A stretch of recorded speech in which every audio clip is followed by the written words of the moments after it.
आज बेलपड़ा मु शॉपिंग कर जाइथिनि बेले मोर फॉलोअर सांग दुईटा मते भेटी पकाले। आजिका बेलपड़ा रे नुआ पद्मिनी फैशन मॉल टे ओपनिंग होइछे बेले कपड़ा दुकान हनके शॉपिंग कर जिमा चलो।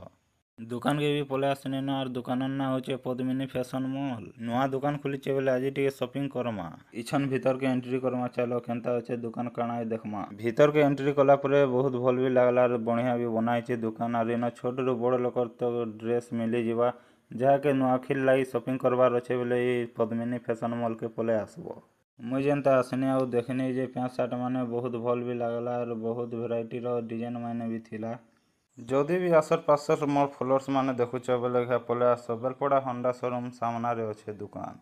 आरु मुई तो केन शर्ट पैंट नेमी बोली बहुत कंफ्यूज हे जुथिनी। आरु ई काउंटर रो दा उटे कहनी मोर साइज रो पैंट शर्ट सारे देखो तो वनी बेले ई शर्ट टे देखाले जे बहुत भल लागला बेले ई शर्ट के पैकिंग कर दिया वनी।